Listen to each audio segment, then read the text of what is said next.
அனைவருக்கும் வணக்கம் மற்றும் வணக்கம். நான் டாக்டர் மேகா. இன்று நாங்கள் பாமோ பிளான்டர் சொரியாசிஸ் பற்றி பேசுகிறோம். பாமோ பிளான்டர் சொரியாசிஸ் பற்றி நான் பேசுகிறேன். சொரியாசிஸ் பல வகைகள் உள்ளன. எனது வீடியோக்கள் நீங்கள் பல்முறை அதற்கு பற்றி கேள்விப்பட்டிருக்கலாம். இது ஒரு வகை பாமோ பிளான்டர் சொரியாசிஸ் ஆகும். இது உங்கள் உள்ளங்கையில் அல்லது உங்கள் கால்களின் அடிப்பகுதியில் காணப்படுகிறது. இதை நாங்கள் பிளான்டர் மேற்பரப்பு என்று அழைக்கிறோம். அதன் பெயர் எப்படி வந்தது? இவை பனைகள் என்பதால் இது எங்கள் பனை மேற்பரப்பு. பாதத்தின் அடிப்பகுதியை நாம் பிளான்டர் மேற்பரப்பு என்று அழைக்கின்றோம். அங்கு தோல் பாதிக்கப்படுகின்றது என்பதால் அது பாமோ பிளான்டர் சொரியாசிஸ் என்ற பெயரை பெற்றுள்ளது. இப்போது பாமோ பிளான்டர் சொரியாசிஸ் என்றால் பாமுகளில் அல்லது பாதங்களின் தடபதிப்புக்கு நோய் ஏற்படுகிறது என்பதை தெரிவிக்கிறது. இது உடலின் எதிரியாக நோய் எதிர்ப்பு சக்தி அதிவேகமாக செயல்படுகிறது. அது உடலை பாதுகாப்பதற்கு பதிலாக அதற்கு எதிரானது. இது இறந்த சரும செல்கள் மற்றும் தோல் செல்களை குறிவைக்கிறது. மேலும் இது மிக வேகமாக பெருகி வருகிறது. அது உதிர்ந்து விழுகிறது. வெட்டுக்கள் ஏற்படுகின்றன. வறட்சி ஏற்படுகிறது. So, it's the same psoriasis phenomenon and pathogenesis, but because it affects different parts of the body, we specifically call it palmoplantar psoriasis. இப்போது நீங்கள் எப்படி அடையாளம் அறியலாம்? காலத்தால் மாறும் போது அல்லது கைகளை அதிகமாக கழுவும் போது இங்கு தோல் உருண்டு அல்லது கருமையாக மாறுகிறது என்று சாதாரணமாக அறிவிக்கலாம். When this happens in the back part of the palm, which is the outer surface of our fingers, it could be eczema or dermatitis caused by a product or allergen. This can occur when the weather changes or when we wash our hands frequently, leading to dryness or darkening of the skin. வறட்சி மற்றும் கருமை ஏற்படுகிறது. ஏதோ பொருந்தாது. Body wash அல்லது soap ஏதாவது. அதனால் தோலின் நிறம் கருப்பாகி வருகிறது. அல்லது உள்ளே இருந்து உடல் உறுப்புகளில் ஒரு பிரச்சனை இருக்கலாம் அல்லது மற்றொரு பிரச்சனை இருக்கலாம். பொருத்தமான தீ வாயில் வருகிறது அல்லது பிரச்சனை தோல் கருப்பாக மாறுகிறது. ஆனால் பாமோ பிளான்டர் சொரியாசிஸில் வரும் அறிகுறிகள் குறிப்பாக இந்த பகுதியில் வரும் பல ஆண்டுகளுக்கு பிறகு அது உங்கள் கைகள் அல்லது கால்களில் பருவத்தின் பின் பரவாது. அறிகுறிகள் எப்படி வருகின்றன? First of all, there will be dryness and the skin will appear wrinkled in this area. It will also appear black and putty will keep forming, which will keep shedding if it is not there.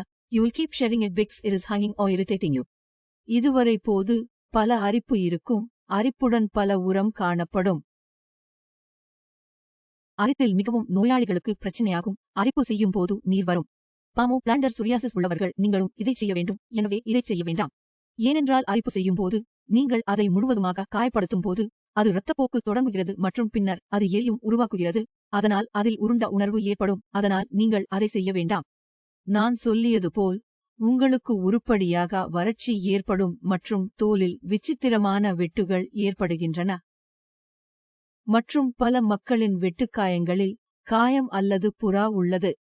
பாமோ planter சொரியாசிஸின் அறிகுறிகள் இவைகள். இப்போது வெட்டுக்கள் உள்ளவர்களுக்கு நடக்க சிக்கல் ஏற்படுகிறது. இதுவும் ஒரு அறிகுறியாகும். It is possible to have swelling in the soles of the feet, ankles, or fingers, which is also a symptom that can be observed. இப்போது அதை எப்படி குணப்படுத்த வேண்டும்? ஏனெனில் இது நீண்ட காலமாகிவிட்டது மற்றும் இன்னும் சிறப்பாக வரவில்லை. அதனால் முதலில் பாமோ பிளான்டர் சொரியாசிஸ் என்று சரியான நோயறிதல் செய்யப்பட வேண்டும். ஏனென்றால் மக்கள் இதை ஒரு எக்ஸிமா என்று கருதி சிகிச்சை அளிக்கிறார்கள். முதலில் சரியான நோய் அறியுவது சிகிச்சைக்கு சரியான வழியாகும் என்பது முக்கியம். நீங்கள் சரியான நோயறிதலை பெறுவது மிகவும் முக்கியம். இந்த நோயறிதல் பற்றிய சரியான அறிகுறிகள் இருந்தால் என்ன இருக்கும்? இரண்டாவது பொருள் என்ன தெரியும்? நீங்கள் நல்ல சிகிச்சையை எடுக்க வேண்டும். அதனால் உங்கள் நோய் தன்னை தாக்காது. உங்கள் பாதுகாப்பை மேம்படுத்துவதன் மூலம் தோல் மற்றும் பாதுகாப்பு சருமங்களின் மீது உள்ள பராமரிப்பு குறைக்கப்படும். அதன் அதிர்வெண் மற்றும் உங்கள் அறிகுறிகள் தடுக்கவும் உங்கள் கைகள் அல்லது கால்கள் சரியாக நிறைவேறுகின்றன. அடுத்து சிகிச்சையில் என்ன நடக்கும்? சிகிச்சையை தவிர நீங்கள் எந்த சிகிச்சையை எடுத்துக்கொண்டாலும் உங்கள் ஆரோக்கியமான வாழ்வுக்கு முன்பாக உங்கள் உடல் நலம் பராமரிக்க முயற்சி செய்யுங்கள். ஏனென்றால் பாமோ பிளான்டர் சொரியாசிஸ் மருந்துகளால் மட்டுமே குணப்படுத்த முடியாத ஒன்று. அல்லது உங்கள் ஆரோக்கியமான வாழ்வுக்கு முன்பாக உங்கள் உடல் நலம் பராமரிக்க முயற்சி செய்யுங்கள். குணப்படுத்திய பிறகு சிகிச்சை நடந்து கொண்டிருக்கும் போது மருந்துகளை நிறுத்திய பிறகு ஆரோக்கியமான வாழ்க்கை முறைக்கு ஏற்ப மாற்றியமைக்க வேண்டும். ஏனென்றால் சீரியஸ் மருந்துகளை எடுத்துக்கொண்டு மட்டும் குணப்படுத்த முடியாது. ஆனாலும் ஆரோக்கியமான வாழ்க்கை முறைக்கு ஏற்ப மாற்றியமைக்க வேண்டும். அதில் என்ன நடக்கின்றது? உங்கள் உணவு உண்டாக்குதல் மிகவும் முக்கியம். உங்கள் நோய்களில் ஏதேனும் மீண்டும் வருவதற்கான பொறுப்பு உணவு பழக்கங்கள் மற்றும் நோய்களின் மூலம் புதிய நோய்கள் ஏற்படும். உதாரணமாக, ஒரு புற்றுநோய் நோயாளி இருக்கிறார். அவருக்கு நாக்கு அல்லது வாய் புற்றுநோய் இருந்தால் அவருக்கு புகையிலை சாப்பிடுவதன் மூலம் நாக்கு அல்லது வாய் புற்றுநோய் ஏற்படும். நாங்கள் அதை அறுவை சிகிச்சை மூலம் நீக்கியுள்ளோம். ஆனால் அது மீண்டும் ஏற்படக்கூடும். After that, if he continues to use tobacco or smoke, he will get cancer again. So, He needs to stop using those things or remove them from his life completely.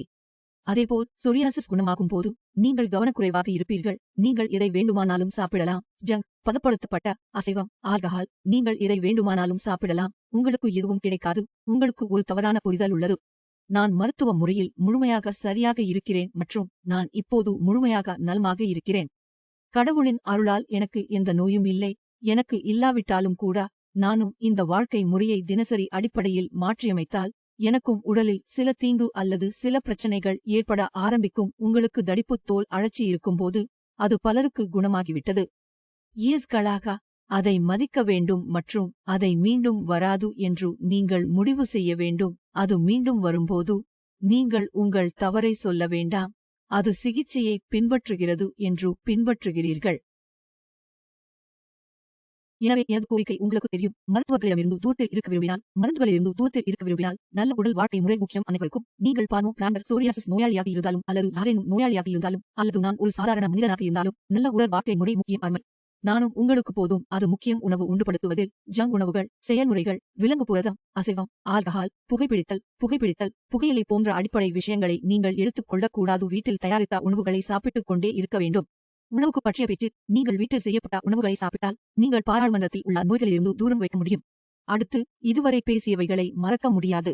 வீட்டிலிருந்து அலுவலகத்திற்கு மன அழுத்தத்தை எடுத்துச் செல்ல முயற்சி செய்யாதீர்கள். வேலையிலிருந்து வீட்டிற்கு மன அழுத்தத்தை எடுத்துச் செல்ல வேண்டாம். சிறிது நேரம் உங்களை சேர்த்துக் கொள்ளுங்கள். உடல் செயல்பாடுகளை செய்து மகிழ்ச்சியாக இருங்கள். வாழ்க்கையில் ஏதாவது நடக்கிறதோ அதில் மகிழ்ச்சியாக இருக்கவும், அதை எதிர்கொள்ள முயற்சிக்கவும், அதை எதிர்த்து போராடுங்கள். மகிழ்ச்சியாக இருக்கவும். அது உங்கள் இதயத்தை மதியும் ஆத்மாவாக ஆரம்பிக்க. மேலும் நீங்கள் இவ்வாறு பராமரிக்காமல் இருக்கின்றால் பாமோ பிளான்டர் சொரியாசிஸ் நோயை சில நொடிகளில் குணப்படுத்த முடியும். ஆனால் இவ்வாறு பராமரிக்க முடியாது என்றால் உங்கள் குணம் பாதிக்கப்படும். இது உங்கள் மீட்பை பாதிக்கும். மறுபிறப்புகள் அதிகரிக்கும் போது நீங்கள் மருத்துவர்களிடமிருந்து விடுபட முடியாது என்று எந்த பயனும் இல்லை. மருத்துவர்களில் இருந்து விடுபட விரும்பினால் இந்த முறையை பின்பற்ற வேண்டும். இது உங்களுக்கு எவ்வளவு முக்கியம் என்று நான் நினைக்கிறேன். எனவே நான் தனிப்பட்ட அனுபவங்களை, தனிப்பட்ட நினைவுகளை அல்லது தனிப்பட்ட செயல்களை உங்களுடன் பகிர்ந்து கொள்கிறேன்.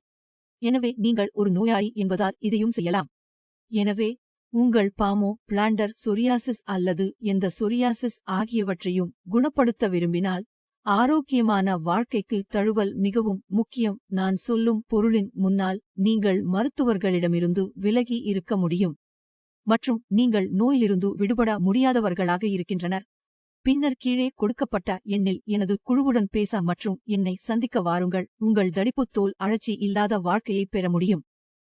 நன்றி மற்றும் பார்வையிட்டு வைக்கவும்.